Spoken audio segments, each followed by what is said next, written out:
네. 자, 우리가 이제 경우의 수를 구할 때 얘들아 일일이 그걸 다 수용도를 그리거나 일일이 가지수를 다 나열해서 셀 수는 없잖아. 그래서 그 경우의 수를 구할 때 자, 두 가지의 법칙이 있다라는 거야. 우리가 중학교 2학년 때 배웠던 거지만 한 번만 다시 자, 밑줄 한번 꺼볼게요. 자, 이 합의 법칙을 알고요. 자, 그래 이 곱의 법칙을 알게 되면은 우리가 좀 더 쉽게 경우의 수를 빠짐없이 중복 없이 구할 수 있다라는 거야. 자, 첫 번째 우리 합의 법칙을 볼 건데, 자, 합의 법칙 한 번만 다시 밑줄 꺼 볼까요? 자, 합의 법칙. 자, 여기 밑줄 꺼줘. 또는 찾으셨어요? 또는에 동그라미 한 번만 더 해볼까요? 자, 사건 A 또는 사건 B가 일어나는 경우의 수. 자, 또는은 뭐다? 더하기다 했던 거 혹시 기억하실까요?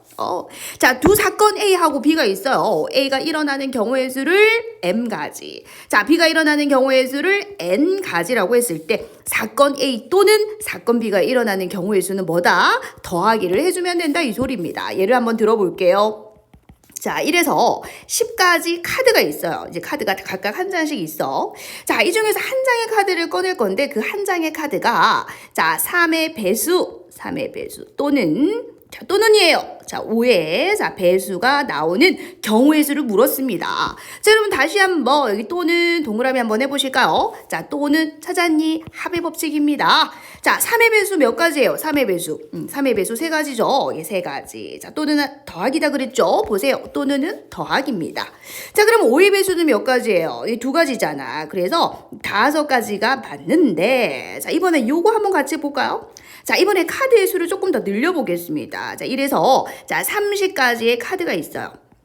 자, 문제는 똑같이 낼게요. 자, 3의 배수, 자, 또는 자, 5의 배수 어떻습니까? 똑같죠? 자, 그냥 카드의 개수만 많아진 거죠? 똑같이 여기 또는이라는 단어 동그라미 해주실까요?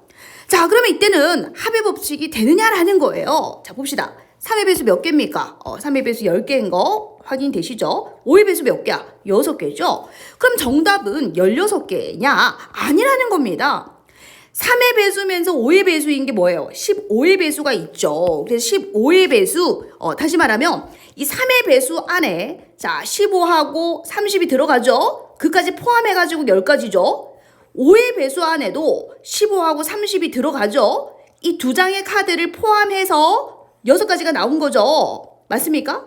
근데 쌤이 앞에서 얘기했죠. 경우의 수는 중복이 있으면 된다 안 된다? 안 되잖아요. 그러면 15하고 30이라는 카드가 여기에도 계산이 되고 여기에도 계산이 된 거 아닙니까? 중복이 된 거 아닙니까? 중복된 만큼 빼주셔야 됩니다. 두 장의 카드를 빼줘야 된다. 그럼 선생님 또는이라는 단어가 있으면 더한다고 했지 않습니까? 그래서 얘들아 너무 좋은 합의 법칙인데 어떤 공식들이 나오잖아. 근데 대신에 항상 어떤 공식에는 있잖아. 조건이 붙는다고.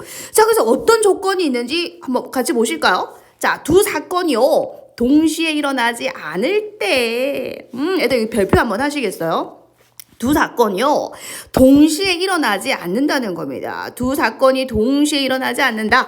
요거 같은 경우에는 동시에 안 일어나잖아. 이래서 10가지 이 카드가 있는데 3의 배수면서 5의 배수인 게 없잖아. 그래서 이때는요. 두 사건이요. 동시에 일어나지 않습니다. 이 사건하고 이 사건이 동시에 일어나지 않아요. 이때는 이 또는이라는 단어가 있으면은요 완벽한 무슨 법칙? 합의 법칙을 쓸 수 있다라는 거예요. 그런데 자, 얘 같은 경우에는 또는이라는 단어가 있어요. 그래서 더하기를 썼습니다. 합의 법칙 썼죠. 자, 그런데 이때는 무슨 문제가 생겼습니까? 동시에 일어나는 경우가 생겼다는 거예요.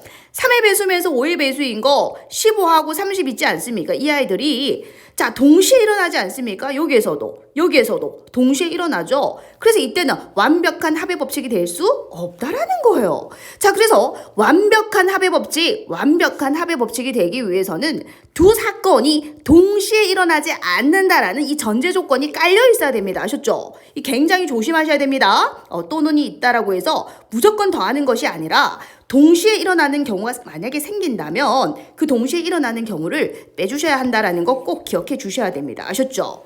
자, 그리고 이제 곱의 법칙을 한번 볼 건데 곱의 법칙 진짜 중요하죠. 자, 곱의 법칙 밑줄 한번 꺼보도록 할게요. 자, 곱의 법칙.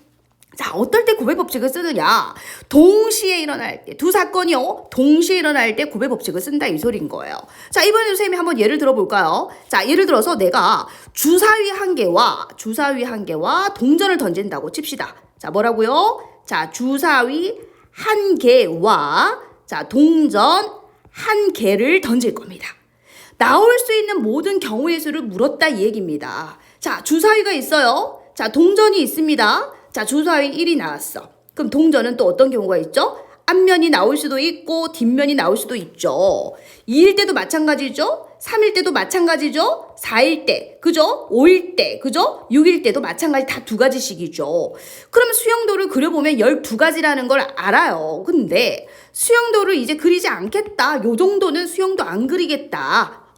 주사위하고 동전을 동시에 던지는 거니까 바로 무슨 법칙 쓰겠다. 곱의 법칙을 쓰겠다 이 소리입니다. 주사위 한 개를 던졌을 때 나올 수 있는 경우의 수 6가지인 거 아시죠? 동전 한 개를 던졌을 때 나올 수 있는 경우의 수 2가지인 거 아시죠? 이때 곱의 법칙을 써서 바로 12가지라고 하겠다라는 겁니다. 수영도를 그리지 않고 우리는 어떤 단어를 봤을 때 바로 곱의 법칙을 쓸 수 있어야 한다라는 거죠. 자, 그 단어가 뭐냐면 다시 밑줄 한번 꺼볼까요?